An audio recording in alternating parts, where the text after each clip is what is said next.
மனுநீதி சோழன் வரலாறு நமக்கு தெரியும். அது மாதிரி நீதி தவறாத ஆட்சியாளர்கள் பல பேர் இருந்திருக்கிறாங்க இந்த உலகத்துல. ஹசரத் உமர் பின் கத்தாப் அப்படின்னு ஒருத்தர், இஸ்லாத்தின் 2வது கலீஃபா இவர். அவருடைய ஆட்சி காலத்துல நடந்த ஒரு நிகழ்ச்சி. இந்த மன்னருக்கு ஒரு மகன், அவர் பேரு அபு ஷஹ்மா.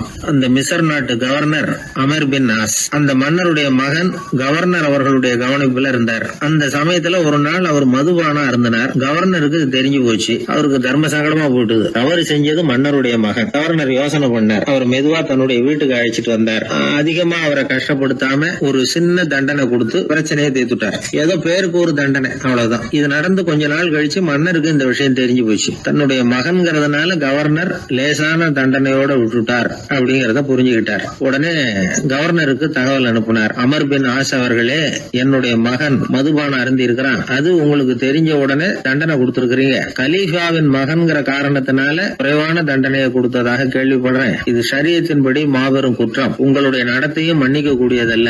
இந்த கடிதம் கண்ட உடனே மகன் அபு ஷஹ்மாவை மதீனாவுக்கு அனுப்பி வைக்க வேண்டியது அப்படின்னு கடிதம் எழுதினார். அதை பார்த்தார் கவர்னர். உடனே கலீஃபாவின் மகனை மதீனாவுக்கு அனுப்பி வச்சார். மன்னர் முன்னாடி நீதி விசாரணை நடக்குது. தன்னுடைய மகனுக்கு சவுக்கடி வழங்கும்படியா உத்தரவிடுறார் ஹசரத் உமர் பின் கத்தாப். தண்டனை நிறைவேற்றப்பட்டது. கூடியிருந்தவர்கள்லாம் ஐயா கொஞ்சம் கருணை காட்டுங்க அப்படின்னு சொல்லி மன்னர்கிட்ட வேண்டிக்கிட்டாங்களாம். இந்த வேண்டுகோளை மன்னர் ஏத்துக்கல. நீதியின் முன்னால் தந்தை மகன் அன்பு நேசம் உறவு இந்த முறைகளை எல்லாம் கவனிக்க முடியாது. குற்றம் செஞ்சவர் தண்டிக்கப்பட வேண்டியவர், அவர் யாரா இருந்தாலும் சரி அப்படின்னாராம். எல்லா ஆட்சியாளர்களுமே கவனிக்க வேண்டிய ஒரு செய்தி இது. அவர் ஒரு நாள் தன்னுடைய அரசாங்க கணக்கு வழக்குகளை பார்த்துட்டு இருக்கிறார். அந்த சமயத்துல அவரை பார்க்க ஒரு பெரிய மனிதர் வந்தார். இவர் தன்னுடைய சொந்த வேலை காரணமா வந்திருக்கிறார் அப்படிங்கறத அவர் புரிஞ்சுக்கிட்டார். உடனே அது வரைக்கும் எரிஞ்சுகிட்டு இருந்த விளக்க அணைச்சிட்டு இன்னொரு விளக்க ஏற்றி வச்சுக்கிட்டாராம். இந்த செயலுக்கு என்ன காரணம்னு கேட்டிருக்கிறார் வந்தவர். இதுக்கு அவரு சொன்னார், ஐயா நீங்க வந்த போது இங்க எரிஞ்சுகிட்டு இருந்தது அரசாங்க விளக்கு, இப்ப எரியறது சொந்த விளக்கு. சொந்த விஷயங்களை பேசுறப்போ அரசாங்க பணத்தை செலவு பண்ணக்கூடாது, அதனாலதான் விளக்க மாத்தினேன் அப்படின்னாராம். இப்படிலாம் பல பேர் இந்த உலகத்துல இருந்திருக்கிறாங்க. ஆனா இப்ப எல்லாம் பல பேர் அப்படி இருக்கிறது இல்ல. ஒருத்தர் அப்படிதான் அரசாங்க விஷயங்களை பார்த்துக்கிட்டு உட்கார்ந்து இருக்கிறார். அந்த சமயத்துல ஒரு பெரிய தொழில் அதிபர் அவரை பார்க்க வந்திருக்கிறார். இவரு சடார்னு எழுந்திருச்சு எரிஞ்சுகிட்டு இருந்த விளக்க அணைச்சுட்டார். எங்கும் ஒரே இருட்டு. ஏன் விளக்க அணைச்சுட்டீங்கன்னு கேட்டிருக்கிறார் வந்தவர். இங்க நடக்கிறது மத்தவங்க கண்ணுல பற்றக்கூடாது அப்படிங்கறதுக்காக தான் விளக்க அணைச்சேன். நீங்க கொண்டு வந்திருக்கிறத அப்படி ஒரு ஓரமா வச்சுட்டு போடுங்க, அதுக்கப்புறமா விளக்க போட்டு நான் எடுத்துக்கிறேன் அப்படின்னாராம் இவர். பத்திரிகையில வர்ற செய்திகளை கூட நகைச்சுவையா சொல்றது உண்டு. அதாவது அதை நேரடியா சொன்னா வானொலியில அனுமதிக்க மாட்டாங்க சில விஷயங்களை. அது சின்னாருக்கு கௌரவ குறைச்சல். அது வேடிக்கை கலந்து நகைச்சுவோடு சொல்லும் பொழுது அதை அனுமதிச்சிருவாங்க. அப்ப அந்த விசாரணை கமிஷன் அது நிறைய நடந்துகிட்டு இருந்தது. டெல்லியில இருந்து அமலாக்க பிரிவு அதிகாரிகள்லாம் வராங்க போறாங்கன்னு பத்திரிகையில அமர்க்கப்பட்ட இடம். அந்த நேரம் நான் ஒரு ரேடியோவில் ஒரு செய்தியை தயார் பண்றோம். அப்ப என்ன பண்ணேன்னா இது மாதிரி அந்த பத்திரிகை செய்தியை வச்சுக்கிட்டே ஒரு செய்தி சொன்னோம், இன்னொரு தகவல் சொல்லி. என்னன்னா ஒருத்தன் தமிழ்நாட்டுல ஒரு ஆள், அவன் திடீர்னு கோடீஸ்வரன் ஆயிட்டான். நேற்று வரைக்கும் சாதாரணமா இருந்தா இன்னைக்கு கோடீஸ்வரன் ஆயிட்டான். டெல்லியில இருந்து 2 அதிகாரிகள் வராங்க. எப்படி அவன் பணம் சேர்த்தான்னு கண்டுபிடிக்கிறதுக்கு அவனை கூப்பிட்டு 2 அதிகாரிகளை எப்படிடா பணம் சேர்த்த? நான் ஒன்னும் தப்பான வழியில பணம் சேர்க்கல சார், நான் பந்தயம் கட்டியே பணக்காரன் ஆயிட்டேன். பந்தயம் கட்டியே எப்படிடா பணக்காரன் ஆக முடியும் அப்படின்னா, நீங்க நம்புங்க சார், நான் பந்தயம் கட்டி தான் பணக்காரன், தப்பான வழியில சேரல சார். பந்தயம் கட்டி எப்படா கோடீஸ்வரன் நானு அப்படின்னா, நாங்க நம்ப முடியாதுன்றான் விசாரிக்க வந்தவன். அப்படின்னா உங்ககிட்டே ஒரு பந்தயம் கட்டட்டுமான்றான் விசாரிக்க வந்தவன்ட்டிய. என்னடா பந்தயம் அப்படின்னா, ஒண்ணுமில்ல சார், இது என் கண்ணு, இது என் பல்லு, என் கண்ணை என் பல்லாலேயே கடிக்கிறேன், எவ்வளவு பந்தயம். விசாரிக்க வந்தவன் 100 ரூபாய் எடுத்து வச்சான், இதை ப்ரூவ் பண்றான்னு. அப்படியே கண்ணை எடுத்துட்டான். அது பளிங்கு கண்ணு, ஏற்கனவே ஒரு கண்ணு பளிங்கு கண்ணு வச்சுட்டா எடுத்து கடிச்சு விட்டான். இது விசாரிக்க வந்தாலும் 100 ரூபாய் விட்டுட்டு நிக்கிறான். எப்படி பணம் சேர்த்தான்னு வந்தவன். உடனே இன்னொருத்தன், இவன்ட்ட என்னடா பேச்சு கொடுக்காரா, நம்ம பணம் தான் அங்க போயிட்டு இருக்கு, உனக்கு விசாரிக்க தெரியல, போடா நான் விசாரிக்கிறேன்னு அடுத்த வந்தான்.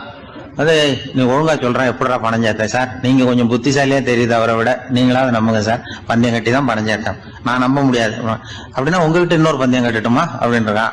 வேண்டாம், அவனை ஏமாத்தி விட்டேன் ஆள வேண்டான்றான். இல்ல சார், அவரு ஏமாந்தது பொய் கண்ணு, பளிங்கு கண்ணுன்னு தெரியாது, ஏமாந்துட்டார். இப்போ உங்ககிட்ட பந்தயம் கட்டது நெஜம் கண்ணு, இந்த பக்கம் பளிங்கு கண்ணு கிடையாது, நெஜம் கண்ணு, இதை பல்லால கடிக்கிறேன். அவன் ஒரு 100 ரூபாய் எடுத்து வச்சான். இவன் அப்படியே பல்செட்டை கேட்டினான் தனியா, அப்படியே கேட்டு கடிச்சு விட்டான். அதே விட்டுட்டான். இவன் உடனே 2 பேரும், இவன்கிட்ட பேச பேச நம்ம பணம் தான் அவன்கிட்ட போயிட்டு இருக்கு, இவன் எப்படி பணம் சேர்த்தான்னு கண்டுபிடிக்கிறதுக்கு டெல்லியில இருந்து வந்திருக்கோம், இவன் மேற்கொண்டு பேசாத, பேச பேச பந்தயம் கட்டுவான். திரும்பி போறதுக்கு ரயிலுக்கு டிக்கெட்டு சரியா இருக்கா பாடுறான்றான். அவன் கரெக்டா எண்ணி பார்த்து கரெக்டா இருக்குப்பா, மேற்கொண்டு பேசாத, அவன்கிட்ட நம்ம போயிடுவோம், போய் நம்ம அதிகாரிகிட்ட சொல்லிடுவோம்னு சொல்லி போயிட்டு வரேன் சார் அப்படின்னு சொல்லிட்டு மரியாதை போயிட்டாங்க. போய் டெல்லியில பெரிய அதிகாரிகிட்ட போய், சார் அவன்கிட்ட விசாரிச்சு பார்த்தோம் சார், தமிழ்நாட்டுல பந்தயம் கட்டி தான் பணம் சேர்த்தேன்னு சாதிக்கிறான், எங்ககிட்ட ஒரு 200 ரூபாய் வாங்கிட்டான் சார் அப்படின்னு அவருக்கு கோவம் வந்துட்டுது. இந்தியாவுக்கே தலைமை அதிகாரி, இதுக்காகவாடா நீங்க இருக்கீங்க? எத்தனை பேர் இருக்கீங்க உங்களை மாதிரி ஜூனியர் ஆபீசர்ஸ் நம்ம ஆபீஸ்ல இந்தியா பூரா விசாரிக்கிறதுக்கு? அப்படின்னா 30 பேர் இருக்கோம் சார். 30 பேருக்கு அனுபவம் பத்தாது, நான் இந்தியாவுக்கே தலைமை அதிகாரி, அனுபவம் ஜாஸ்தி, உங்களுக்கு ட்ரைனிங் கொடுக்கணும் எப்படி ஒருத்தரை விசாரிக்கிறதுன்னு. 30 பேரும் ஒரு ரூம்ல வந்து உட்காருங்க, ஒரு ஆள் போய் அந்த ஆள் தமிழ்நாட்டுல இருந்து இங்க கூப்பிட்டுட்டு வா, வர்ற வரைக்கும் அவன்கிட்ட பேசாதீங்க, பந்தயம் கட்டுவான், மெதுவா கொண்டு வந்து நிறுத்து அப்படின்னா ஒரு ஆள் வந்து ஸ்பெஷலா கூப்பிட்டு போட்டான். இது மாதிரி மேடையில நிறுத்திவிட்டு ஒரு தலைமை அதிகாரி 30 ஜூனியர் அதிகாரிகள் அவங்களுக்கு பயிற்சி கொடுக்குறார். இவனை பார்த்து, ஏய் ஒழுங்கா சொல்லு, எப்படி பணம் சேர்த்த, நான் இந்தியாவுக்கே தலைமை அதிகாரி, என்கிட்ட உண்மையை ஒத்துக்கிட்டீங்கன்னா உன்னை அப்ரூவர் ஆக்கிடுவேன் அல்லது தண்டனையை குறைப்பேன், அந்த அதிகாரம்லாம் என்கிட்ட உண்டு, ஒழுங்கா சொல்லு அப்படிங்கிறார். அவர், சார் நீங்க இந்தியாவுக்கே தலைமை அதிகாரி, அனுபவம் ஜாஸ்தி, நீங்களாவது நம்புங்க சார், நான் பந்தயம் கட்டி தான் பணம் சேர்த்தேங்கிறான். இங்கேயும் வந்து இப்படி சாதிக்கிறேன், உன்னை நம்ப முடியாதரா அப்படின்னா உங்ககிட்ட ஒரு பந்தயம் கட்டட்டுமா? நானா அவர்கிட்ட போய் வானண்டா என் ஆளை ஏமாத்தி விட்டேன் அப்படின்னா, இல்ல சார் அவங்க ஏமாந்தது என் உடம்ப பத்தின ரகசியம், என் கண்ணு பளிங்கு கண்ணுன்னு தெரியாது, நான் பல்செட்டு கட்டியிருந்தது தெரியாது, ஏமாந்துட்டாங்க. இப்ப நான் உங்ககிட்ட கட்டுற பந்தயம் உங்க உடம்ப பத்தின ரகசியம். என் உடம்புல என்னடா ரகசியம்? முதுகுல, உங்க முதுகுல 1 ரூபா அகலத்துக்கு கருப்பா ஒரு மச்சம் இருக்கு, உண்டா இல்லையானா? இல்லேன்னு தெரியும் அவருக்கு. இல்லடா நேத்து வரைக்கும் இல்ல சார், இப்ப இருக்குது மச்சம் அப்படின்னு உடனே 100 ரூபாய் எடுத்து வச்சார் அவர் தலைமை அதிகாரி. ஒரு 100 ரூபாய் வச்சு சட்டையை கட்டி காட்டுறாரு, மச்சம் இல்ல, இவன் தோத்துட்டான் இங்கிருந்து போனவன். உடனே 200 ரூபாய் எடுத்து வச்சுக்கிட்டு, தோழர்களே இப்படிதான் ஒருத்தரை விசாரிக்கணும், என்கிட்ட இவன் ஏமாந்துட்டான் பாருங்க, துருவி துருவி விசாரிக்கிறதுன்னு சொல்றாங்களே இதுதான் அப்படின்னு விளக்கம் கொடுத்தாரு. அப்போ இவன் மெதுவா ஆரம்பிச்சானா, சார் இந்த பந்தயத்துல உங்களுக்கு 200 ரூபாய் லாபம், ஆனா இதே பந்தயத்துல எனக்கு 2900 ரூபாய் லாபம் சார் அப்படின்றான். என்னடா பண்ண அப்படின்னு கேட்டிருக்காரு. உங்களுக்கு தெரியாம இந்த 30 பேர்கிட்டையும் தனித்தனியா ஒரு பந்தயம் கட்டியிருக்கேன். 30 பேர்கிட்ட என்னடா பந்தயம் கட்டினேன்? ஒண்ணும் இல்ல சார், உங்க எல்லாரும் முன்னாடியும் உங்க மேல் அதிகாரியை சட்டையை கேட்ட வைக்கிறேன், உங்களுக்கு பந்தயம் கட்டினேன். போயிட்டு பூரா எனக்கு 2900 ரூபாய் லாபம். அவரு பார்த்தா அதிர்ச்சி ஆயிட்டாரு. தலைமை, சார் நீங்க போங்க சார் அப்படின்னு சொல்லி ஒரு ஆளை கொண்டு போய், சாரை கொண்டு போய் மரியாதையா பக்கத்து ரூம்ல விட்டாங்க. இனிமே அவர்கிட்ட யாரும் பேசாதீங்க வாங்கன்னு சொல்லிவிட்டு, அதுக்கப்புறம் தோழர்களே, இவர் பேச ஆரம்பிச்சார், தோழர்களே இனிமே யாரும் தமிழ்நாட்டு பக்கம் விசாரிக்க போவாதீங்க, நீங்க யாராவது போறதுன்னா மத்திய பிரதேசம், உத்தரப்பிரதேசம், இப்படி எத்தனையோ பிரதேசம் இருக்கு, போயிட்டு வாங்க, தமிழ்நாட்டுக்கு மட்டும் போவாதீங்க, ஏன்னா அங்க போனா நம்ம பணத்துக்கு ஆபத்து வந்துருது அப்படின்னு சொன்னாருன்னு இந்த கதையை ரேடியோவில் சொன்னேன். இந்த கதையை உண்மை சம்பவமா சொன்னா அனுமதிச்சிருக்க மாட்டாங்க. இந்த நகைச்சுவைக்கு உள்ள மரியாதை என்னன்னா, அது ஒரு கதை மாதிரி உண்டு பண்ணி இப்படி சொன்னதும், இதுல என்ன என்னுடைய விசேஷம்னா, இந்த ஸ்கிரிப்ட வாங்கிட்டு வர சொல்லி மந்திரியினுடைய பிஏ வந்தார். ஒரு மந்திரி அப்ப இருந்தவர், அவர் பிஏ அடிக்கடி வருவார். வந்து இந்த நேத்து முந்தா நாள் ரேடியோவில் சொன்ன அந்த இன்னொரு தகவல் காப்பி ஒண்ணு வாங்கிட்டு வா அப்படி இப்படின்னு கூப்பிடுவார். மேடையில பேசுறதுக்கு எங்களுக்கு தேவை, உபயோகப்படும்னு கேட்பார். அவரு இந்த நிகழ்ச்சி வந்தப்போ உடனே அன்னைக்கு வந்துட்டார் அந்த பிஏ. இன்னைக்கு காலையில சொன்னீங்களே சார், மந்திரி கேட்கிறாரு மேடையில பேசுறதுக்கு அப்படின்னு. நான் அப்பதான் ஆச்சரியப்பட்டேன், பாருங்க இந்த நகைச்சுவைக்கு உள்ள மரியாதை. அவரே கேட்கிறார், சொல்லப்பட்டதே அவரை பத்தி தாங்கிறது தெரியாம அவரே எப்படி சொல்ல, அதுதான் சிரிப்புக்குள்ள மரியாதைங்கிறது. அது யாரை பத்தி சொல்றோமோ அவருக்கு தெரியாம கூட சொல்லலாம் அதை. அப்படி இது உண்மையில நடந்த சம்பவம். அந்த அமைச்சர் இப்ப இல்ல, உயிரோட எல்லாம் இருந்து வாங்கிட்டு இருந்தார். ஒரு சன்னியாசி, அவரு ஒரு நாள் ஒரு கனவு கண்டாராம். அந்த கனவுல அவர் சொர்க்கத்துக்கு போறார். அங்க ஒரு பெரிய திருவிழா நடந்துகிட்டு இருக்குது. எங்க பார்த்தாலும் அலங்கார வளைவுகள், வண்ணமயமான விளக்குகள், பாதைகள் பூரா மலர்கள், எல்லா கட்டடங்களும் ஒளிமயம். அவ்வளவு கோலாகலமா பிரம்மாண்டமா அந்த திருவிழா நடந்துகிட்டு இருக்குது. அது என்ன திருவிழாங்கிறது இந்த சன்னியாசிக்கு புரியல. அங்க எதிரில் வந்துகிட்டு இருந்த ஒருத்தரை நிறுத்தி, என்ன விசேஷம் இங்க அப்படின்னு விசாரிச்சாராம். உனக்கு தெரியாத விஷயம், இன்னைக்கு இறைவனுக்கு பிறந்த நாள், அதை தான் எல்லாரும் சேர்ந்து கொண்டாடுறோம். இதுக்காக பிரம்மாண்டமான ஊர்வலம் ஒன்று வரப்போகுது, இறைவனே அந்த ஊர்வலத்தில் கலந்துக்கிறார் அப்படின்னார் அவர். உடனே அந்த சன்னியாசி ஒரு மரத்து நிழலில் ஒதுங்கி நின்றுக்கிட்டார். ஊர்வலம் வந்துக்கிட்டு இருக்குது. முதல்ல ஒரு குதிரை வந்துக்கிட்டு இருக்கு, அது மேலே ஒருத்தர் உட்காந்துருக்கிறார். அவருக்கு பின்னாடி நிறைய பேர் கூட்டமாக வந்துக்கிட்டு இருக்கிறாங்க. இவ்வளவு கூட்டம் இவர் பின்னாடி வருதே, யார் இவர் அப்படின்னு கேட்டார். ஒரு மதத்தின் பெயரை சொல்லி, இவர் அந்த மதத்தின் தலைவர், அவரை பின்பற்றுகிற மக்கள் கூட்டம் பின்னாடி வந்துகிட்டு இருக்குது அப்படின்னு விவரம் சொல்லியிருக்கிறாங்க. இவங்களுக்கு அடுத்தபடியா இன்னொரு குதிரையில் ஒருத்தர் வந்துகிட்டு இருக்கிறார். அவருக்கு பின்னாடி ஏகப்பட்ட கூட்டம். இவர் யாருங்க அப்படின்னு கேட்டிருக்கார் சன்னியாசி. அங்கே இருக்கிறவங்க விவரம் சொல்லியிருக்கிறாங்க. இன்னொரு மதத்தின் பெயரை சொல்லி, இவர் அந்த மதத்தினுடைய தலைவர், அவர் வழியை பின்பற்றுகிறவர்கள் அவர் பின்னாடி கூட்டமாக வந்துகிட்டு இருக்கிறாங்க அப்படின்ட்டு இருக்காங்க. இப்படி ஒவ்வொருத்தராக குதிரை மேலே வந்துக்கிட்டே இருக்கிறாங்க. அவங்கள பின்பற்றியும் ஒவ்வொரு கூட்டம் வந்துக்கிட்டே இருக்குது. அந்த பெரிய ஊர்வலம் அது பாட்டுக்கு போய்கிட்டு இருக்குது. கடைசியாக அது முடிஞ்சது ரொம்ப நேரம் கழித்து. அதுக்கப்புறம் கொஞ்சம் நேரம் கழித்து ஒரு வயசான ஆள் குதிரை மேலே வந்துக்கிட்டு இருக்கிறார். ஆனால் அவருக்கு பின்னாடி யாருமே இல்லை. அவர் பரிதாபமாக தனியாக வந்துக்கிட்டு இருக்கிறார். அவர் அந்த ஊர்வலத்தை சேர்ந்தவரா இல்லையாங்கிறதே தெரியல. இவர் யார், இவர் ஏன் இப்படி தனியாக வந்துக்கிட்டு இருக்கிறார் அப்படின்னு கேட்டிருக்கார் அந்த சன்னியாசி. என்னது இப்படி கேட்குறீங்க? இவர் தான் கடவுள். இவருக்காக தான் இன்னைக்கு இந்த ஊர்வலமே நடக்குது. இவருக்கு தான் இன்னைக்கு பிறந்த நாள். முன்னாடி போகிற ஊர்வலம் பூரா இவருடைய பிறந்த நாளை கொண்டாடுறதுக்காக தான் அப்படின்ட்டுருக்காங்க. இதை கேட்டதும் அந்த சன்னியாசிக்கு திடுக்குன்னு தூக்கி போட்டிருக்கு. இது வரைக்கும் கனவு கண்டுகிட்டு இருந்தவர் முடிச்சுக்கிட்டார். அதுக்கப்புறம் தான் யோசித்து பார்த்துருக்கார். உண்மைதான், மக்கள் எல்லாரும் வந்து பக்தி மார்க்கத்தில் போகிறதா நினச்சிக்கிட்டு பாதம் மாறி போயிட்டு இருக்கிறாங்க. கடவுளை பின்பற்றுவதாக நினைக்கிறாங்க பக்தர்கள். ஆனால் கடவுளுக்கு பின்னாடி யாருமே இல்லை. இன்னமும் இயல்பாக இதை பற்றி யோசித்து பார்த்தா உண்மைக்கு பின்னாடி தான் நான் போய்கிட்டு இருக்கேன் அப்படின்னு நிறைய பேர் சொல்கிறாங்க. ஆனால் அந்த உண்மை வந்து அனாதையாக போய்கிட்டு இருக்குது. அப்படி ஆயிட்டுது உலகம். இந்த காலத்துலேயும் ஒரு ஊர்வலம், ஒரு பெரிய மனுஷருக்கு பிறந்த நாள் விழா. அவர் குதிரை மேலே ஏறி முன்னாடி போயிட்டு இருக்கிறார். அவருக்கு பின்னாடி ஒரு 100 பேர் தொண்டர்கள் அவங்க பாட்டுக்கு போகிறாங்க. எல்லாம் பணம் கொடுத்து ஏற்பாடு பண்ணவங்க. எல்லாம் பணம் வாங்கிட்டு முன்னாடி போயிட்டுருக்குறாங்க. கொஞ்சம் தூரம் நடந்ததும் கால் வலிக்க ஆரம்பிச்சுட்டுது. ஒவ்வொருத்தரும் அப்படியே ஒதுங்க ஆரம்பிச்சிட்டாங்க. அதான் முன்னாடியே பணம் கிடச்சிட்டுதே, இனிமேல் ஒதுங்கினா என்னன்னு ஒதுங்கிட்டாங்க. ஒரு கட்டத்தில் குதிரையில் போகிறவர் தற்செயலாக திரும்பி பார்க்குறாரு. பின்னாடி யாருமே இல்லை. எல்லோரும் ஓடி போயிட்டாங்க. ஒரே ஒரு ஆள் மட்டும் ரொம்ப விசுவாசமாக பின்னாடி நடந்து வந்துக்கிட்டு இருந்தான். ஏன்ப்பா நீ மட்டும் வந்துக்கிட்டு இருக்கிறியே, நீ வீட்டுக்கு போகலையான்னு கேட்டிருக்காரு அவர். நீங்கள் அந்த குதிரையையும் அதுக்குள்ளே வாடகை பணத்தையும் கொடுத்துட்டீங்கன்னா நானும் போயிடுவேன் அப்படின்னு நானும். இந்த ஆள் கங்கை கரை தோட்டம் பக்கத்தில் ஒரு ஆசிரமம். அங்கே ஒரு பெரியவர் தங்கி இருக்கிறார். அவர் தான் ராமகிருஷ்ண பரமஹம்சர். அந்த ஆசிரமம் இருந்த இடம் கரக்பூர். வங்காளத்தில் பொதுவாக எல்லாரும் மீன் சாப்பிட்றது உண்டு. கங்கையில் குளிச்சுட்டு கையில் ஒரு மீனோடு வர்றது வழக்கம். இவர் இருக்கிற இடத்துக்கு கங்கையில் படகு வழியாக வரணும். அப்படி தான் எல்லோரும் வருவாங்க. வர்றவங்கள ஒன்று கூட்டி ஆன்மீக விஷயங்களை பற்றி பேசிக்கிட்டு இருப்பார். ஒவ்வொரு நாள் ஒவ்வொருத்தர் நகரத்துக்கு போகணும். வரும்பொழுது மீன் கொண்டுகிட்டு வரணும். அதுக்கு ஒரு அட்டவணையே உண்டு ஆசிரமத்தில். அது பிரகாரம் ஒரு நாள் சுவாமி யோகானந்தர் படகுல போனார். படகை செலுத்தினவங்க ராமகிருஷ்ணரையும் சுவாமி யோகானந்தரையும் மற்றவங்களையும் பித்தர்கள் அப்படின்னு சொல்லி ஏளனமாக பேசினாங்க. அவங்க என்ன பைத்தியம் பிடிச்சவங்க அப்படிங்கிறது மாதிரி. சுவாமி யோகானந்தருக்கு ரொம்ப மென்மையான இதயம்.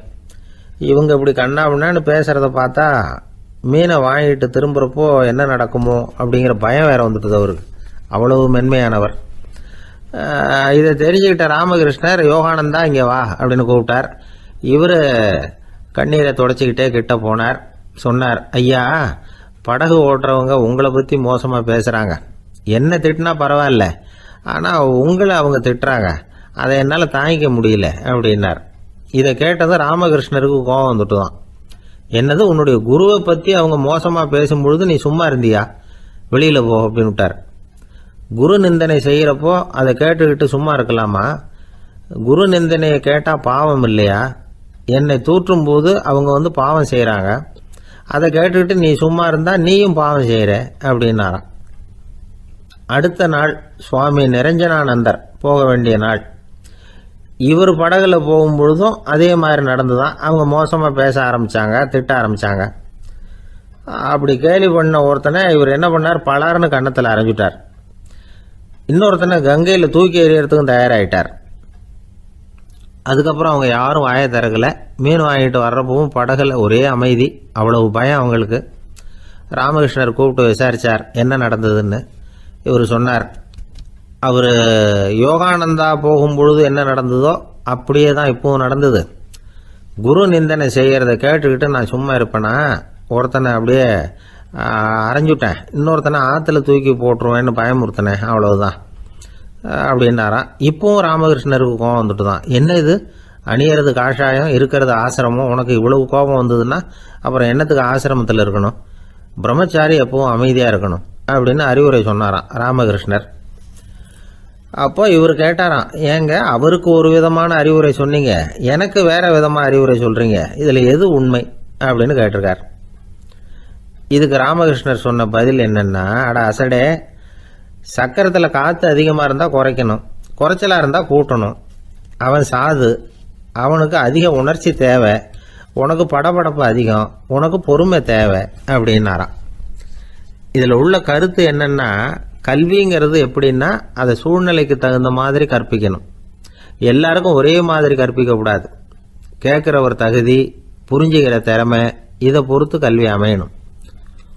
ஆரம்ப காலத்தில் ஒரு குரு, அப்போ ஒரு சீடன் இருந்தான்.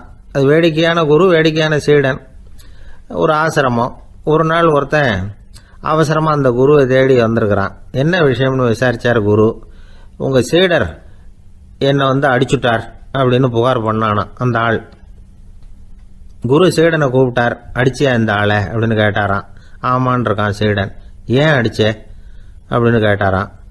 இந்த ஆள் உங்களை பற்றி மட்டமாக பேசிவிட்டான், என்னால் அதை தாங்கிக்க முடியல, அதனால தான் அடிச்சுட்டேன்ருக்கான். அப்படி என்ன பேசினா அப்படின்னு கேட்டாராம். உன்னுடைய குருநாதர் இப்போல்லாம் அர்த்தமில்லாமல் பேச ஆரம்பிச்சுட்டார் அப்படின்னு சொல்லிவிட்டான், அதனால தான் அடிச்சுட்டேன் அப்படின்னு நானாம். அதுக்காக அடித்தே அப்படின்னாராம்.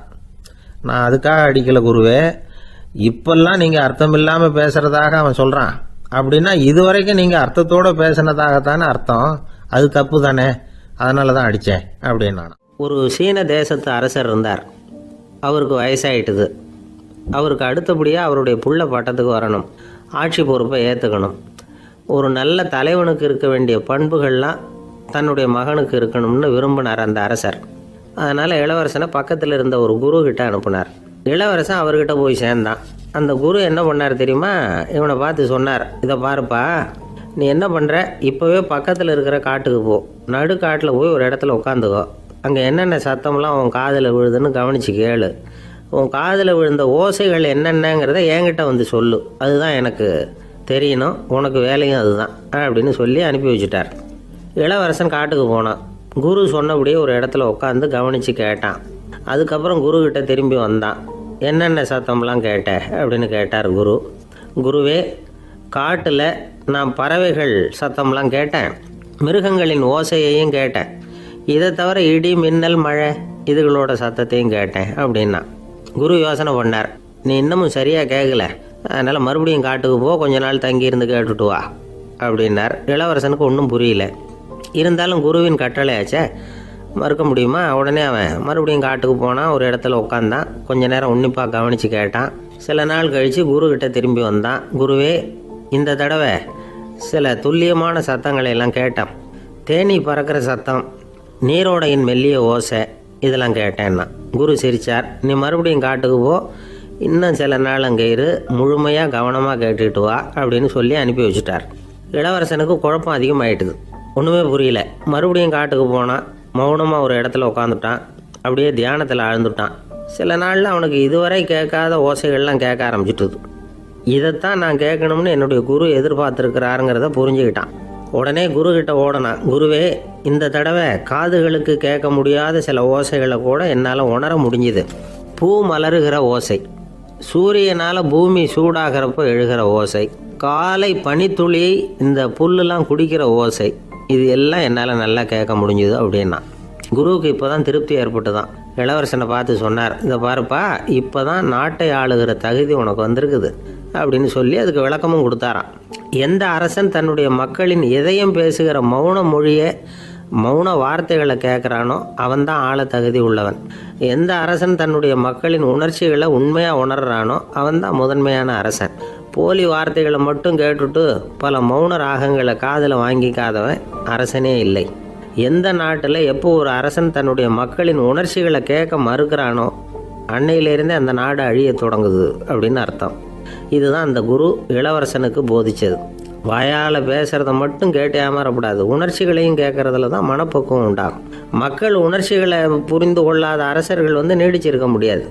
அது மாதிரி நாடுகளில் அடிக்கடி குழப்பம் தான் உண்டாகும். அப்படி இருந்தால் அடிக்கடி ஆட்சி மாறிக்கிட்டு இருக்கும். அப்படிப்பட்ட ஒரு தேசம், அங்கே ஒரு சிறைச்சாலையில் 3 கைதிகள் பேசிக்கிட்டு இருந்தாங்க. ஒருத்தன் சொன்னான், நான் இந்த நாட்டு ராஜாவை எதிர்த்து பேசிக்கிட்டு இருந்தேன், அதனால் என்னை பிடிச்சி கொண்டாந்து இங்கே போட்டுட்டாங்க அப்படின்னா ஒருத்தன். இன்னொருத்தன் சொன்னான், நான் இந்த நாட்டு ராஜாவை ஆதரித்து பேசிக்கிட்டு இருந்தேன், அதனால் என்னை பிடிச்சி கொண்டாந்து இங்கே தள்ளிவிட்டாங்க அப்படின்னா. அது சரி, நீ என்ன தப்பு பண்ண அப்படின்னு சொல்லி மூணாவது ஆளை பார்த்து இவங்க கேட்டாங்க. அதுக்கு அந்த ஆள் சொல்கிறான், நான் தான் இந்த நாட்டு ராஜா அப்படின்னா. ஒரு ஊரில் ஒரு மன்னர் இருந்தார். அழகான அரண்மனையில் அவர் இருந்தார். அந்த அரண்மனையை விட அழகாக ஒரு மாளிகையை அந்த ஊர்லேயே வேற ஒருத்தன் கட்டியிருந்தான். அப்படி கட்டி முடிச்சதில் அவனுக்கு ரொம்ப பெருமை. எத்தனையோ செல்வந்தர்கள்லாம் வந்து பார்த்துட்டு, இந்த மாளிகையை விலைக்கு கொடுத்துட்றியா, எவ்வளவு விலை சொன்னாலும் சரி நாங்கள் வாங்கிக்கிறதுக்கு தயாராக இருக்கோம் அப்படின்னு சொல்லி கேட்டு பார்த்துட்டாங்க. நான் இதை விற்கிறதுக்கு தயாராக இல்லை அப்படின்னு சொல்லிவிட்டான். அவ்வளவு சிறப்பாக கலை அம்சத்தோடு அதை கட்டி முடிச்சிருக்கிறான். அதுவே ஒரு பெரிய அரண்மனை மாதிரி இருந்ததுன்னா பார்த்துங்களேன். சுற்றிலும் அழகான பூந்தோட்டம். ஒரு நாள் அவன் எங்கேயோ வெளியூர் போயிட்டு திரும்பி வந்துக்கிட்டு இருக்கிறான். அப்போது அந்த மாளிகை தீப்பெட்டி எரிஞ்சிக்கிட்டு இருக்கு. பதறி போட்டான். விலைக்கு கேட்டவங்க யாராவது இதை செஞ்சுருக்கணும், இல்லைன்னா மன்னரே செய்த சதியோ என்னவோ, இப்படிலாம் அவனுக்கு சந்தேகம். ஒரு மூலையில் உட்காந்து அழ ஆரம்பிச்சிட்டான். அந்த சமயத்தில் அவனுடைய மகன் அங்கே ஓடி வந்தான். அப்பா அழாதீங்க, இதை நான் நேற்று ராத்திரியே நம்ம ஊர் மன்னருக்கு விற்றுட்டேன். இதை கட்டி முடிக்க நமக்கு எவ்வளவு செலவாச்சோ அதை போல் 3 மடங்கு விலைக்கு விற்றுட்டேன், கவலைப்படாதீங்க. இதை விட அழகான மாளிகையை நாம் புதுசாக கட்டிக்கலாம்னா. இதை கேட்டதும் அழுதுகிட்டு இருந்தவன் அழுகையை நிறுத்தினான், சிரிக்க ஆரம்பிச்சிட்டான். இதே இடத்த நான் மன்னர்கிட்ட இருந்து விலைக்கு வாங்குவேன், இதை விட அழகான மாளிகையை கட்டுவேன் அப்படின்னு சுற்றி நின்று எல்லார்கிட்டையும் சொல்லிக்கிட்டு இருந்தான். இந்த சமயத்தில் அவனோட இளைய மகன் ஓடி வந்தான். அப்பா, அண்ணன் சொன்னதெல்லாம் சரிதான், மன்னர்கிட்ட விலை பேசினதெல்லாம் உண்மைதான், ஆனால் விற்றது பேச்சு அளவில் தான். இனிமே தான் பத்திரம் வாங்கணும், எழுதணும், நீங்கள் கையெழுத்து போடணும், பதிவு பண்ணணும், மன்னர்கிட்ட பணம் வாங்கணும், அதுக்காகத்தான் உங்களை எதிர்பார்த்துக்கிட்டு இருந்தோம், அதுக்குள்ளே இப்படி ஆயிட்டுதுன்னா. இப்போ சிரிச்சுக்கிட்டு இருந்தவன் சிரிப்பை நிறுத்தினான். மறுபடியும் குழந்தை மாதிரி அழ ஆரம்பிச்சிட்டான். இது ஒரு சம்பவம். இதிலிருந்து என்ன தெரியுது? அந்த அழகான மாளிகை தன்னுடையது அப்படின்னு நினைக்கும் பொழுது அவனுக்கு அழுகை வந்தது. அது தன்னுடையது இல்லை அப்படின்னு நினைக்கிற போது சிரிப்பு வந்தது. மறுபடியும் அது தன்னுடையது தான் அப்படிங்கிற உணர்வு வரும்பொழுது அழுகை. எது எதிலிருந்து நீ நீங்கி இருக்கிறாயோ அது அதிலிருந்து உனக்கு துன்பம் இல்லை அப்படிங்கிறார் திருவள்ளுவர். இந்த உடம்பு என்னுடையதில்லை அப்படிங்கிற உணர்வு வந்துட்டா அது ஒரு பெரிய நிலை. அந்த நிலை வரணும். எல்லாத்தையும் பயன்படுத்திக்கலாம், ஆனால் பற்றில் விழுந்துடக்கூடாது. உலகத்தில் இருங்கள், ஆனால் உலகத்தவராக இருக்காதீர்கள். உலகிற்குள் இருங்கள், உலகம் உங்களுக்குள் வந்துவிட அனுமதிக்காதீர்கள். விலகி இருங்கள், விழித்திருங்கள், மௌனமாய் பார்த்திருங்கள் அப்படிங்கிறது சான்றோர் கருத்து. செய்ய வேண்டிய கடமையிலிருந்து விலகி இருக்கிறவர்கள் நம்மகிட்ட நிறைய பேர் உண்டு. அப்படிப்பட்ட ஒருத்தர் டாக்டர்கிட்ட போனார். டாக்டர், நான் ஒரு கவர்மெண்ட் ஆஃபீஸில் வேலை பார்க்குறேன், எனக்கு ஒரே அசதியாக இருக்குது, என்னை சோதிச்சு பாருங்கள், ஆலோசனை சொல்லுங்கள் ஏதாவதுன்னார். டாக்டர் அவரை பரிசோதனை பண்ணி பார்த்துட்டு சொன்னார், இதோ பாரு, உனக்கு இப்போ தேவைப்படுறது முழு ஓய்வு. நீ எவ்வளவு சீக்கிரமாக ஆஃபீஸுக்கு போறியோ அவ்வளவுக்கு உனக்கு நல்லது அப்படின்னாராம். ஒரே ஒரு ஊரில் ஒரு ராஜா இருந்தாராம். அவர் நிறைய சம்பாதிக்கணும்னு திட்டம் போட்டார். தனக்காக சம்பாதிக்கணும்னு நினைக்கல, தன்னுடைய நாட்டுக்காக சம்பாதிக்கணும் அப்படின்னு நினைச்சார். அரசாங்க கருவூலத்தில் கையிருப்பு குறைச்சலாக இருந்தது. மக்கள்கிட்ட வரி விதிச்சாகணும், வேற வழி இல்லை. ஆனாலும் அந்த ராஜா மக்கள் கஷ்டப்படக்கூடாது அப்படின்னு நினைக்கிறவர். மக்கள் வரியையும் கட்டணும், அதே நேரத்தில் அவங்க சிரமப்படவும் கூடாது. இதுக்கு தகுந்த மாதிரி ஒரு திட்டம் போட்டார். அது பிரகாரம் என்ன பண்ணார்னா, அந்த நாட்டில் ஒரு 3 பெரிய குளங்களை தோண்டினார். அது நிறைய தண்ணீரை நிரப்புனார். அதுக்கப்புறம் எங்கேயோ தேடி பிடிச்சி 3 விதமான மீன்களை கொண்டுகிட்டு வந்தார். அந்த 3 குளங்கள்லையும் விட்டார். அதை ஒவ்வொரு குளத்துலேயும் ஒவ்வொரு விதமான மீன்கள். அந்த மீன்களுக்கு அபூர்வமான ஒரு சக்தி உண்டு. அது எப்படின்னா, அந்த குளத்தில் குளிக்க வர்றவங்களுக்கு அந்த மீன்கள் கடிக்கும் பொழுது வலி ஏற்படுறதில்ல. அதுக்கு பதிலாக மகிழ்ச்சி நிறைந்த ஒரு இனிமையான உணர்வை அவங்க அனுபவிச்சாங்க. அது எப்படின்னா, இந்த முதல் குளத்தில் இருந்த மீன்களால் கடிக்கப்படும் பொழுது ஒரு விதமான இன்ப மயக்கத்தில் திளைச்சிருக்கிறது மாதிரி உணர்வு. இந்த 2வது குளம் இருக்க, அதில் இருக்கிற மீன் கடிச்சதுன்னு வைங்க, மக்களுக்கு எப்படி இருக்கும்னா, கால்களே தரையில் படாமல் அப்படியே ஆகாயத்தில் மிதக்கிறது மாதிரி ஒரு உணர்வு. அதை அனுபவிக்கிறாங்க. 3வது குளத்தில் இருக்கிற மீன் கடிச்சதுன்னா அவங்கெல்லாம் அப்படியே கோடீஸ்வரராக மாறிட்டதாக ஒரு உணர்வு. அதை அவங்களால அனுபவிக்க முடியுது. இப்படி ஒரு அபூர்வமான மீன் அது. அந்த 3 வகை. இப்படி இருந்தால் மக்கள் அந்த குளங்களில் குளிக்கிறதுக்கு ஆசைப்படாமல் இருப்பாங்களா? அதனால் கூட்டம் கூட்டமாக அலமோத ஆரம்பிச்சிட்டாங்க. ஒவ்வொரு குளத்தின் கரையிலேயும் கியூ வரிசையில் நிற்க ஆரம்பிச்சிட்டாங்க. அந்த நாட்டு மன்னர் என்ன பண்ணார்னா, ஒவ்வொரு குளத்தங்கரையிலையும் ஒரு ராஜாங்க அதிகாரியை உட்கார வச்சார். டிக்கெட்டை அடித்து கொடுத்தார். குளிக்க வர்றவங்க கிட்ட ஒரு குறிப்பிட்ட தொகையை கட்டணமாக வசூலிக்க ஆரம்பித்தார். அவ்வளவுதான். அரசாங்க கருவூலம் நிரம்ப ஆரம்பிச்சுட்டுது. ராஜாங்கத்துக்கு தேவையான பணம் கிடைச்சிட்டுது. இது ஒரு கதை. இதை பற்றி என்ன நினைக்கிறீங்க? அதாவது மக்களுக்கு சுமை தெரியாமலே வரி வசூல் பண்ணுறது நல்லது தானே அப்படின்னு நினைப்பீங்க. ஆனால் இன்றைக்கும் உலகத்தில் பல அரசாங்கங்கள் இதே மாதிரி 3 குளங்களை வெட்டி வச்சிருக்குது.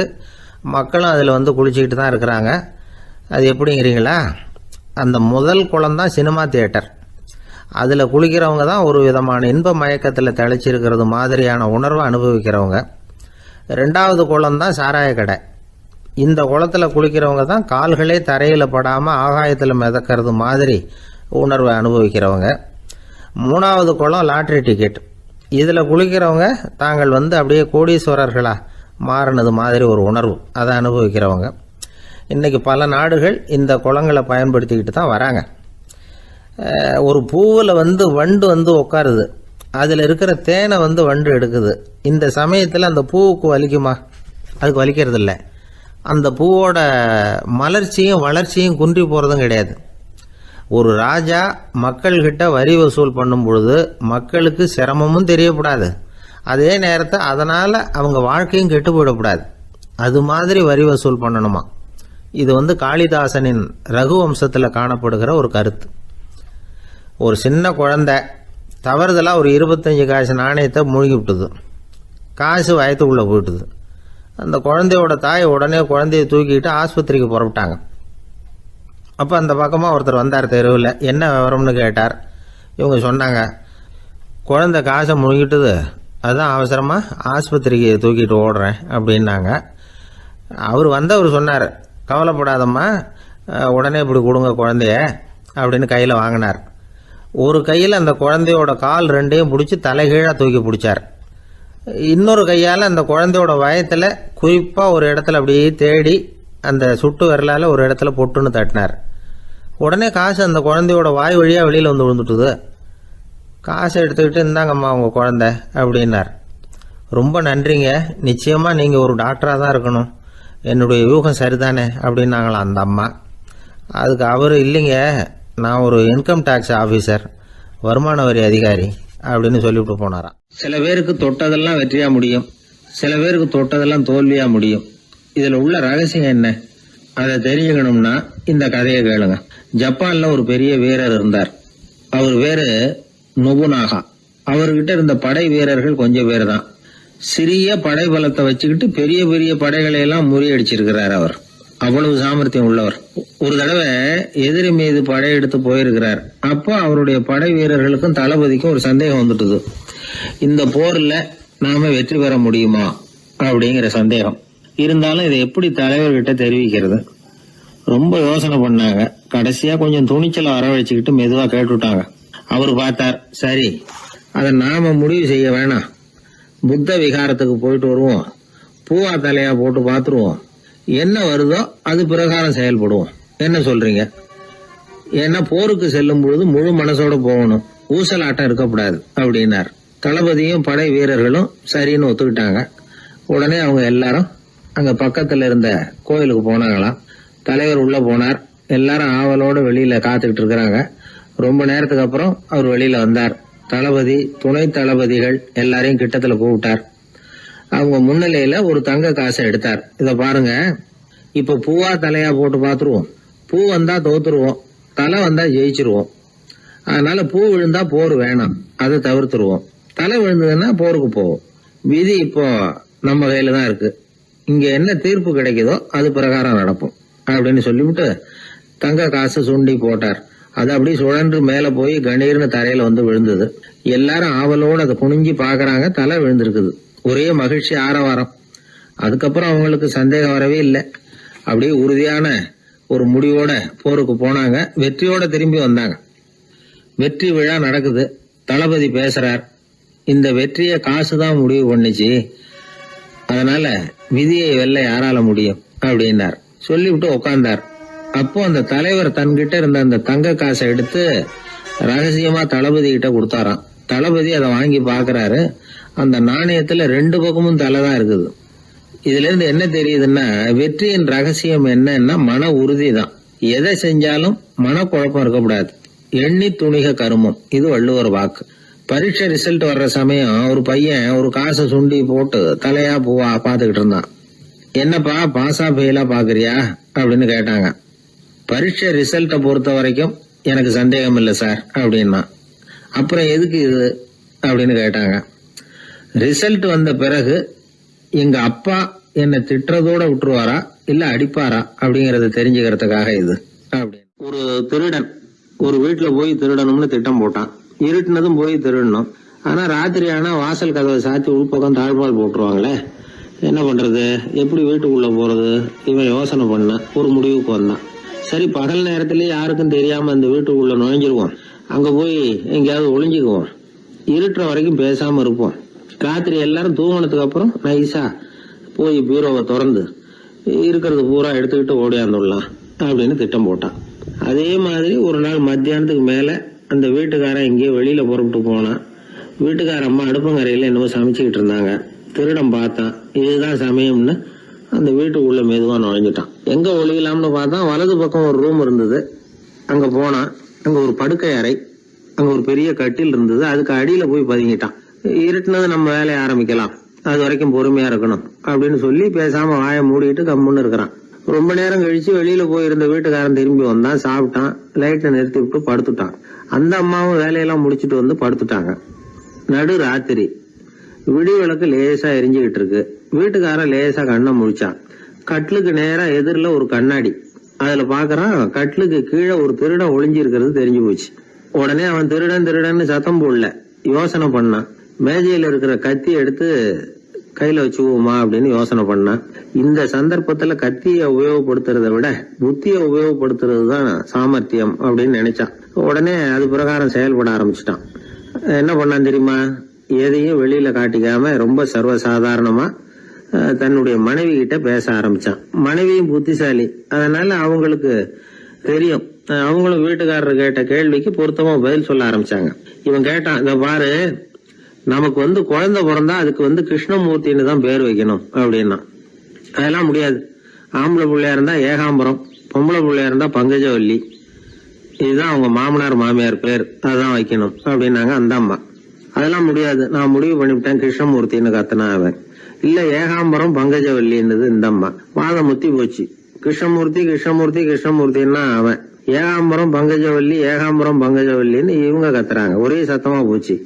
இத கேட்டதும் பக்கத்து வீட்டுல இருந்தவங்க, எழுத்த வீட்டுல இருந்தவங்க எல்லாம் எழுந்திரிச்சு ஓடி வந்து இவங்க வீட்டு கதவை தட்ட ஆரம்பிச்சுட்டாங்க. தட தடன்னு. இவன் சாவகாசமா எழுந்திரிச்சு போய் கதவை திறந்தான். என்னங்க இந்த ராத்திரி வேலையில எங்களை எல்லாம் ஏன் கூப்பிட்டீங்க, யாருக்கு என்ன ஆச்சு அப்படின்னு கேட்டாங்க. கேட்டது யாருன்னா பக்கத்து வீட்டு கிருஷ்ணமூர்த்தி, எழுத்த வீட்டு ஏகாம்பரம் பங்கஜவல்லி எல்லாரும். அடடே, உங்களை கூப்பிடலீங்க, குழந்தைக்கு பேர் வைக்கிறது சம்பந்தமா எங்களுக்குள்ள சண்டை வந்துட்டுது, அதுதான் விஷயம். வேணும்னா இதை கட்டிலுக்கு அடியில ஒளிஞ்சிட்டு இருக்கிறானே ஒருத்தன், அவனை கூட கேட்டு பாருங்க, அவன் தான் இதுக்கு சாட்சி அப்படிங்கிறான் அந்த ஆளு. உடனே எல்லாரும் விஷயத்த புரிஞ்சுக்கிட்டு திருடனை பிடிச்சி போலீஸ்ல ஒப்படைச்சிட்டாங்களாம். நெருக்கடியான நேரங்கள்ல பதறாம புத்திசாலித்தனமா செயல்படணுங்கிறத தெரிஞ்சுக்கிறதுக்காக இந்த கதை. புத்திசாலித்தனமா செயல்படுற ஒரு குடும்ப தலைவி இருக்காங்க. அவங்க என்ன செய்வாங்க தெரியுமா? எல்லாரும் ராத்திரியானா வீட்டை உள்பக்கமா போட்டு விட்டு தானே படுப்பாங்க. ஆனா அந்த அம்மா என்ன பண்ணுவாங்கன்னா, வீட்டை வெளிப்பக்கமா ஒரு பூட்டு போட்டு பூட்டி விடுவாங்க.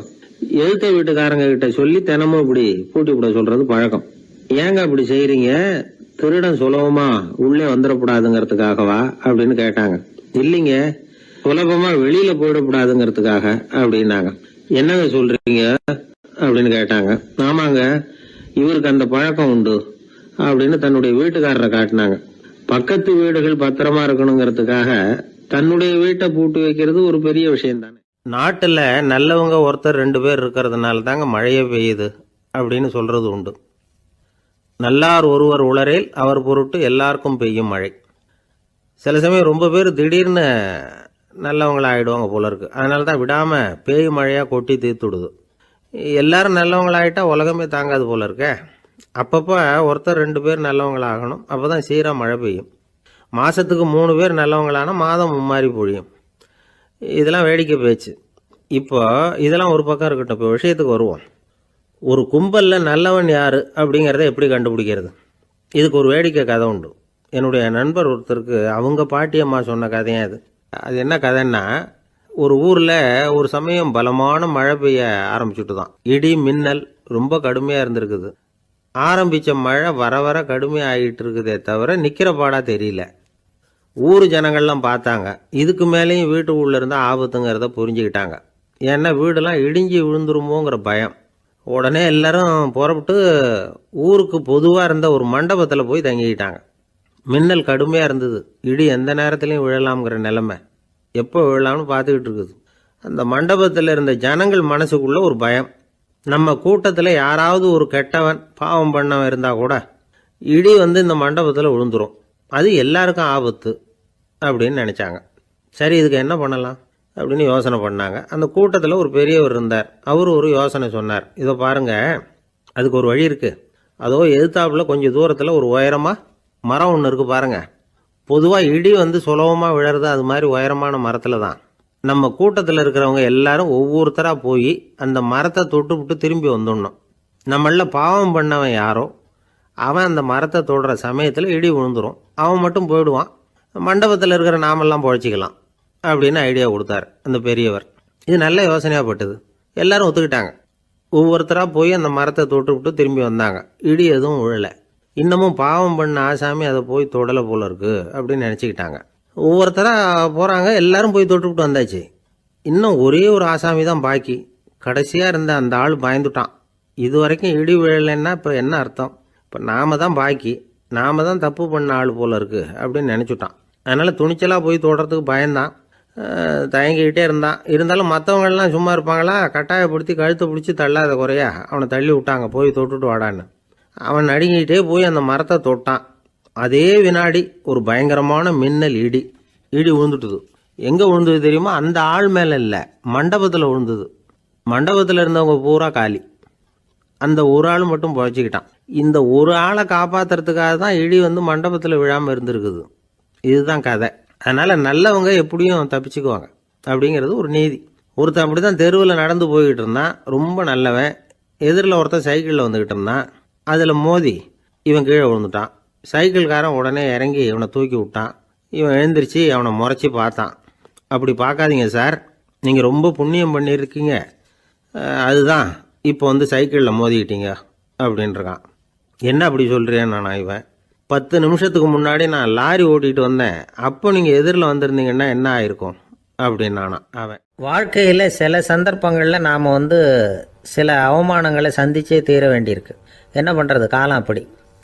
அவமானப்படுறவங்க உடனே அடங்கி போய்டுறது தான் உலக வழக்கம்.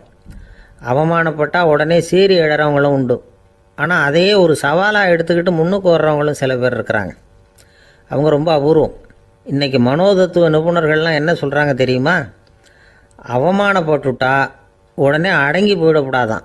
அதையே ஒரு சவாலாக எடுத்துக்கிட்டு மனசில் ஒரு வைராக்கியத்தோடு முயற்சி பண்ணினா வாழ்க்கையில் எல்லாரும் முன்னேறலாமா.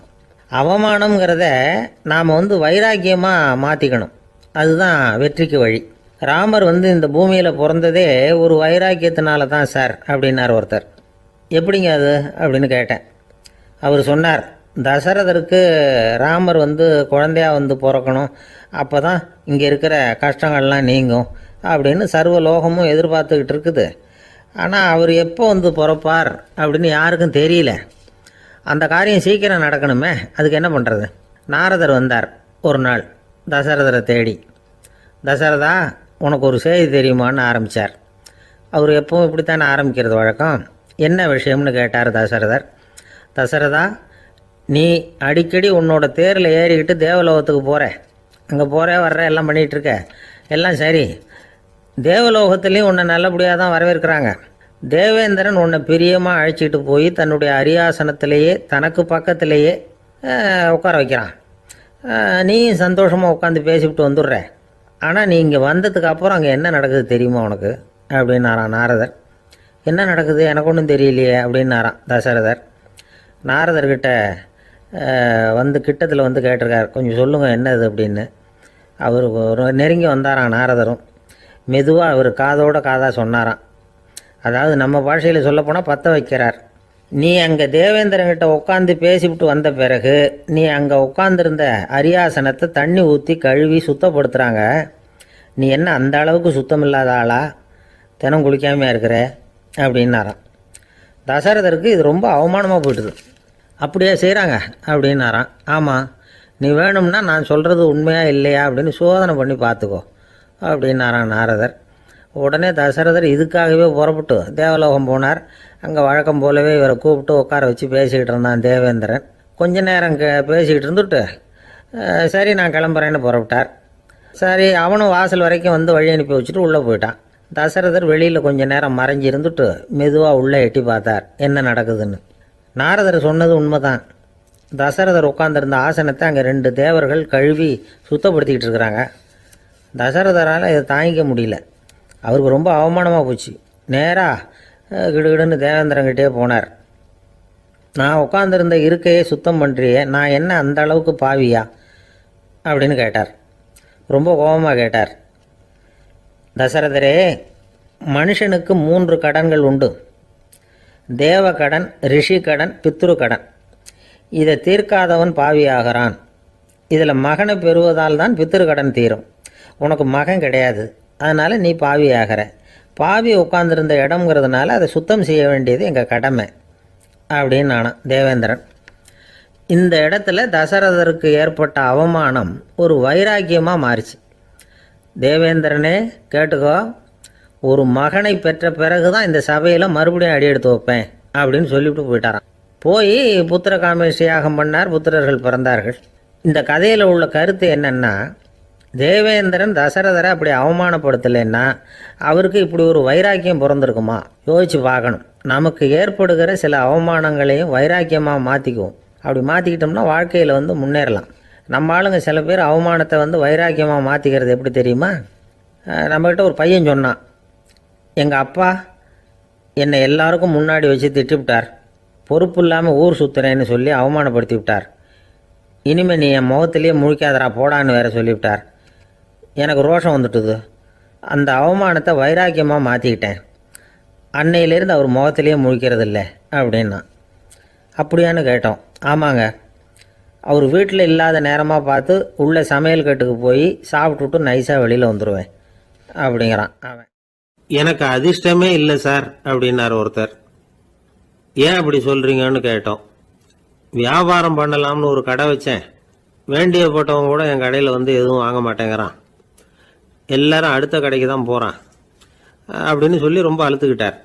இதுக்கு போய் அதிர்ஷ்டம் இல்லைன்னு சொல்லாதீங்க. வாடிக்கையாளர்களை வந்து கவர்றது எப்படிங்கிறது உங்களுக்கு தெரியல, அதுதான் குறை அப்படின்னும். சார், உங்களுக்கு தெரிஞ்ச அந்த ரகசியத்தை எனக்கும் கொஞ்சம் சொல்லி கொடுங்களேன் அப்படின்னார். சரி, உங்கள் காதை இப்படி கொடுங்க அப்படின்னு சொல்லி அது சம்பந்தமாக பெரிய வல்லுநர்கள் சொல்லியிருக்கிற கருத்துக்களை அவர்கிட்ட சொல்ல ஆரம்பித்தோம். அதாவது இந்த வாடிக்கையாளர்களை கவர்றதுக்கு வல்லுநர்கள் பல ஆலோசனைகளை ஏற்கனவே சொல்லி வச்சிருக்கிறாங்க. அது சம்பந்தமாக அனுபவப்பட்டவங்க, அதை தெரிஞ்சு வச்சுக்கணும். அதாவது கடை வச்சிருக்கிறவங்க எல்லாரும் இதை கொஞ்சம் காதில் வாங்கி வச்சுக்கணும். எதை இப்போ சொல்ல போகிறத. எப்பவும் பணத்தை சம்பாதிக்கிறதுலேயே குறியாக இருக்கக்கூடாதான். அதை விட முக்கியமாக நீங்கள் சம்பாதிக்க வேண்டியது வாடிக்கையாளர்களுடைய மன நிறைவு. வர்றவங்க திருப்தியோடு போகணும், அது முக்கியம். அதில் கவனமாக இருக்கணும். கடைக்கு வர்ற ஒருத்தர் ஏதாவது ஒரு குறை சொல்கிறாருன்னு வச்சுங்க, அதை வந்து அலட்சியப்படுத்தக்கூடாது. ரொம்ப அக்கறையோடு அதை காது கொடுத்து கேட்கணும். அப்படியா சார், அதை நான் அவசியம் கவனிக்கிறேன் அப்படின்னு சொல்லணும். ஒருத்தர் வரார், சார் நேற்றுக்கு உங்கள் கடையில் இதை நான் வாங்கிட்டு போனேன், வீட்டில் இது வேணான்னு சொல்லிவிட்டாங்க, அது திருப்பி கொடுக்கறதுக்காக தான் வந்திருக்கிறேன் அப்படின்னு சொல்லி திருப்பி கொடுக்குறார். உடனே நீங்கள் வந்து முகம் சுளிக்கக்கூடாது, எரிச்சல் படக்கூடாது. வழக்கம் போல் நிதானமாக முகம் அலர்ச்சியோடு அதை திருப்பி வாங்கிக்கணும். இவ்வளவு ரூபாய்க்கு சாமான் வாங்கினா இந்த ஸ்பூன் அன்பளிப்பு, இப்படி ஏதாவது கொடுக்கலாம். பண்டிகை காலங்கள்லேயும் பொருள்கள் வாங்குறவங்களுக்கு இப்படி ஏதாவது பொருத்தமாக ஒரு அன்பளிப்பு கொடுக்கலாம். நீங்கள் கொடுக்கறது ஒரு சர்வசாதாரணமான பொருளாக இருந்தால் கூட அது வாங்குற ஒரு மனசில் ஒரு மகிழ்ச்சியை ஏற்படுத்தும். எதுவும் உங்களால் கொடுக்க முடியலன்னா உங்கள் முகம் நிறைஞ்ச சிரிப்பியாவது கொடுங்க, அது போதும். உங்கள் கடையில் இல்லாத ஒரு பொருளை வாடிக்கையாளர் வந்து கேட்குறார், உடனே இல்லைன்னு முகத்தில் அடிச்சது மாதிரி சொல்லிடக்கூடாது. கொஞ்சம் உட்காருங்க சார் அப்படின்னு சொல்லி உங்க பணியாளர் யாரையாவது அனுப்பி வெளியில இருந்து வாங்கிட்டு வர சொல்லி அவர்கிட்ட கொடுக்கலாம்.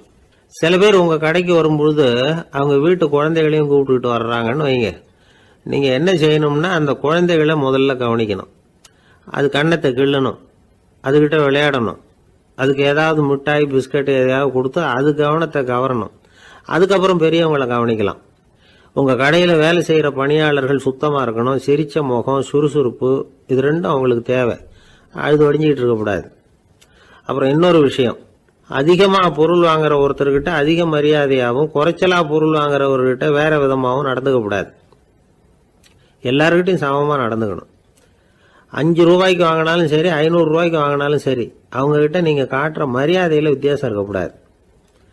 எல்லாத்துக்கும் மேல உங்க கடையில ஒரு பொருள் வாங்கினா அது உண்மையானதா இருக்கும், தரமுள்ளதா இருக்கும் அப்படிங்கிற நினைப்பு ஜனங்களுக்கு வரணும். அதனால தரமான பொருளையே நீங்க உங்க கடையில வச்சிருக்கணும்.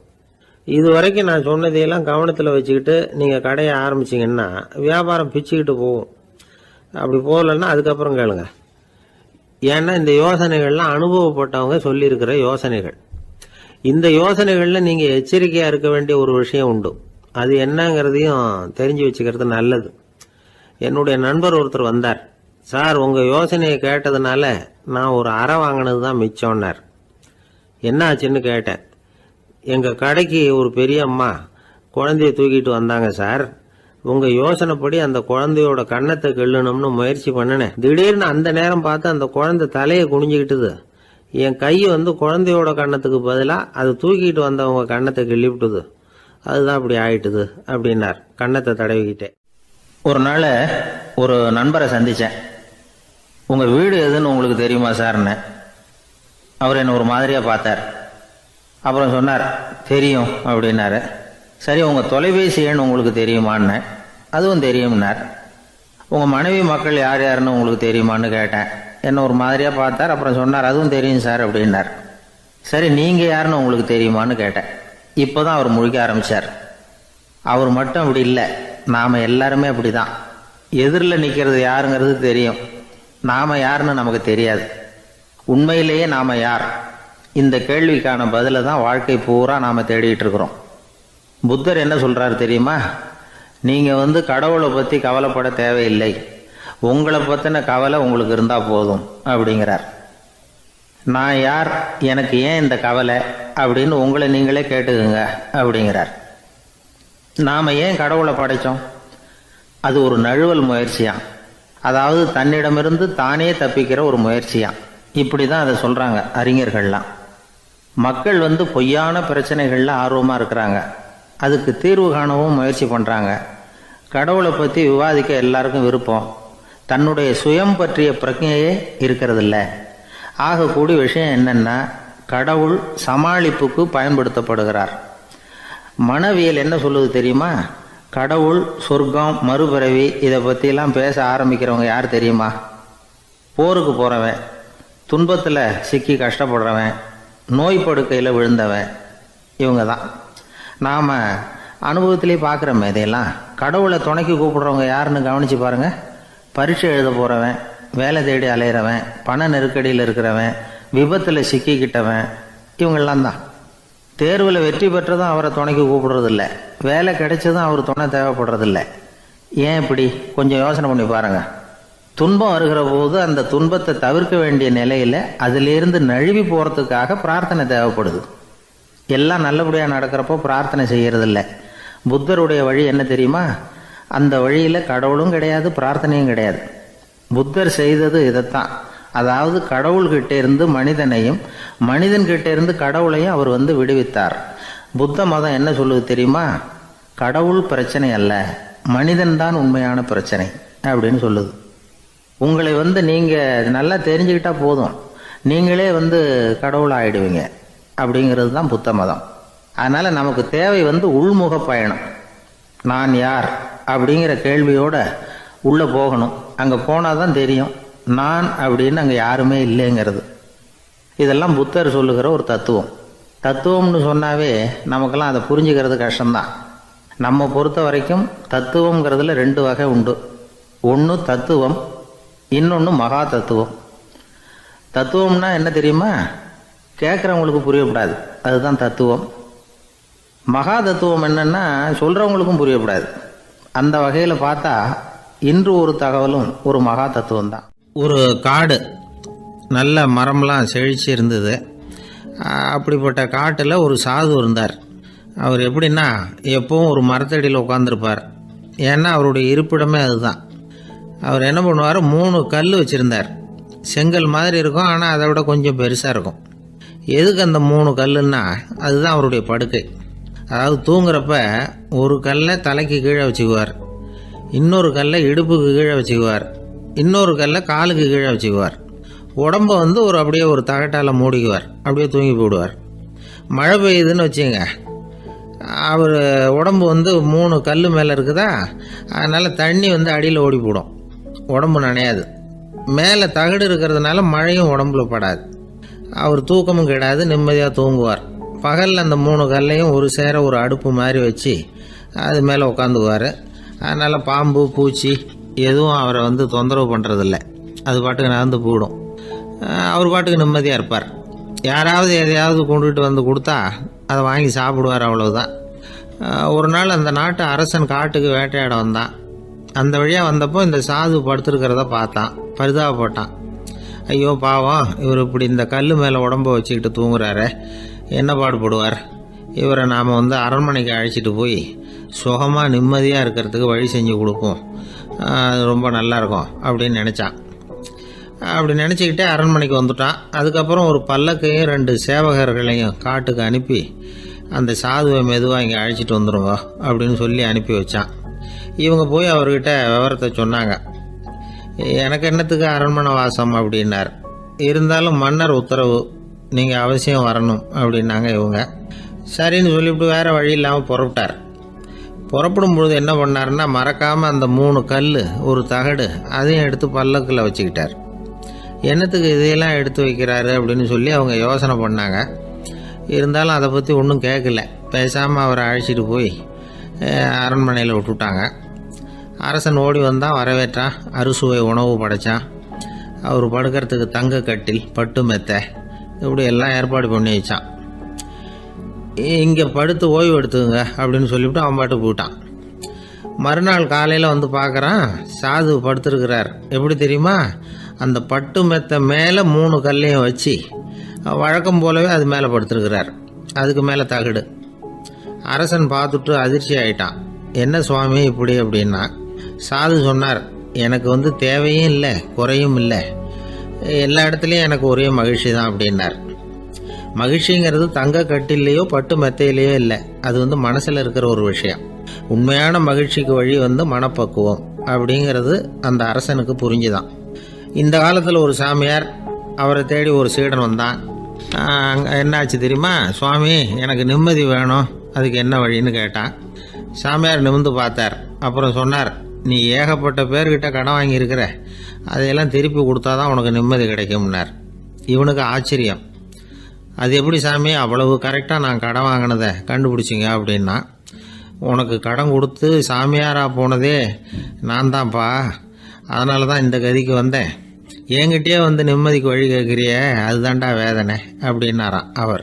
ஒரு பள்ளிக்கூடம், அதில் வசதியான வீட்டுக்குள்ள ஒருத்தன் படிச்சுக்கிட்டு இருந்தான். இன்னொரு ஏழை பையனும் அங்கே படிச்சுக்கிட்டு இருக்கிறான். இவங்க 2 பேரும் ஒரே தெருவில் தான் இருக்கிறாங்க. பணக்கார வீட்டு பையன் பங்களாவில் இருந்தான். அவனுக்கு வேலை செய்யறதுக்காக சில வேலை ஆட்கள் உண்டு.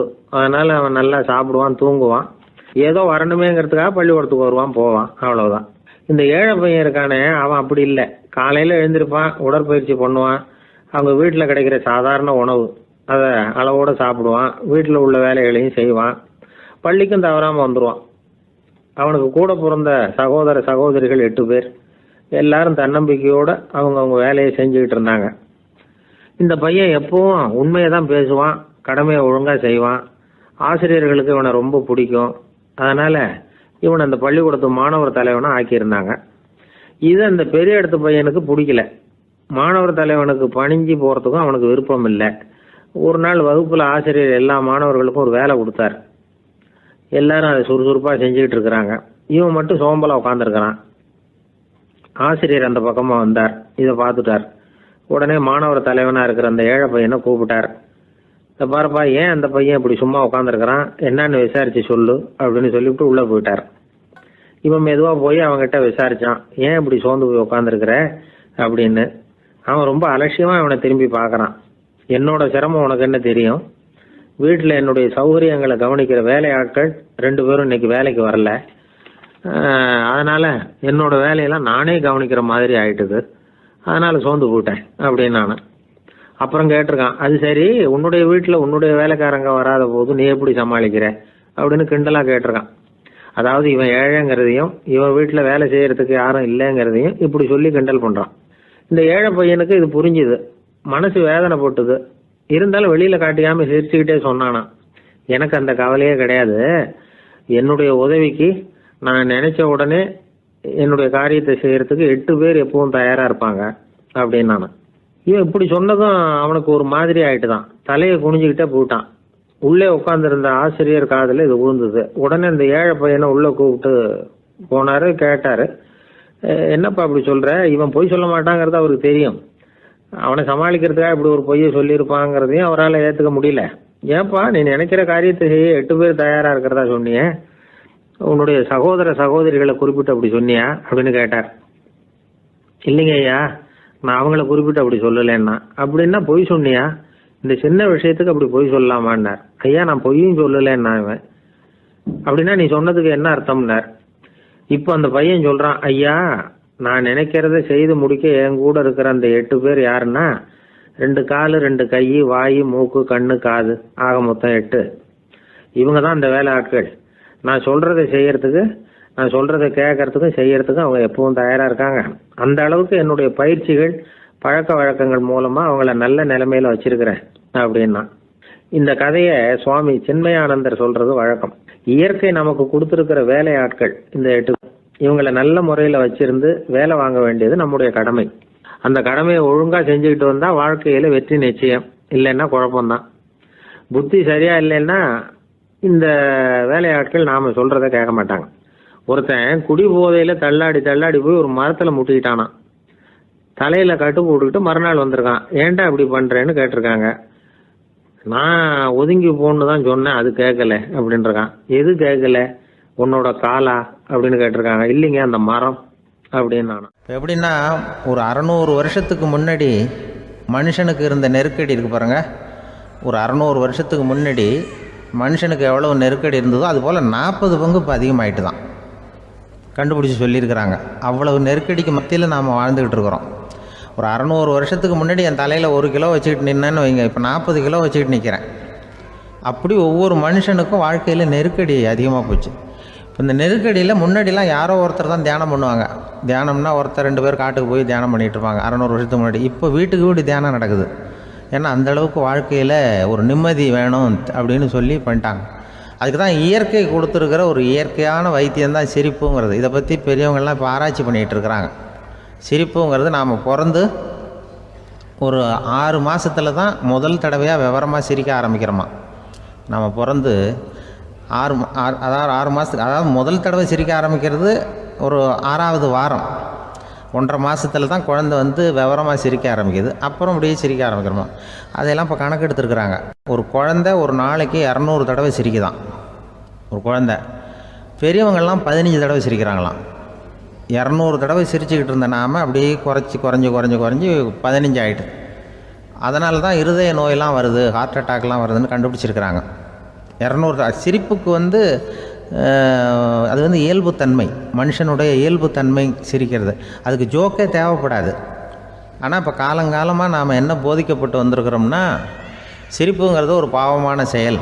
ஒரு முதலாளிக்கு முன்னாடி தொழிலாளி சிரித்தா மரியாதை குறைச்சல், ஒரு கணவனுக்கு முன்னாடி மனைவி சிரித்தா மரியாதை குறைச்சல், அது மாதிரி ஒரு வாத்தியாருக்கு முன்னாடி பையன் சிரித்தா மரியாதை குறைச்சல், ஒரு ஆஃபீஸருக்கு முன்னாடி பியூனு சிரித்தா மரியாதை குறைச்சல், இப்படின்னு சொல்லி சிரிப்புங்கிறது ஏதோ மரியாதை குறைவான செயல்னு காலங்காலமாக நாம் போதிக்கப்பட்டு வந்திருக்கிறோம். இப்போ மரபு ரீதியாகவே அந்த சிரிப்பு வந்து நம்மகிட்ட சிறைப்பட்டுருக்கு தான், அடங்கி போச்சு. அந்த சிறைப்பட்டிருக்கிற சிரிப்பை வெளியில் கொண்டு வர்றதுக்கு தான் ஜோக்குன்னு ஒரு சாவியை போட வேண்டியிருக்கு. வேறு இந்த ஜோக்குக்கும் சிரிப்புக்கும் சம்மந்தம் இல்லை. அதை ஏற்கனவே இருக்கிறத வெளில கொண்டு வரதுக்கு ஒரு சாவி மாதிரி உபயோகப்படுதுன்னு இப்போ அதை பற்றி ஆராய்ச்சி பண்ணுறவங்களாம் சொல்கிறாங்க. ஏன்னா சிரிப்புக்கு ஜோக்கு தேவைப்படாது. இப்போ ஒரு குழந்தை தொட்டிலில் படுத்துருக்குன்னு வைங்களேன், குழந்தை தொட்டிலில் இருக்குது, அது முகத்துக்கிட்ட போய் ஒரு கிளுகிழுப்பை ஆட்டுங்க சிரிக்கும். அந்த கிளுகிழுப்பை சத்தமே சிரிக்க வைக்கிறதுல அதுதான் மனுஷனுடைய இயல்புத்தன்மை. அது என்ன ஜோக்காது? சத்தம்.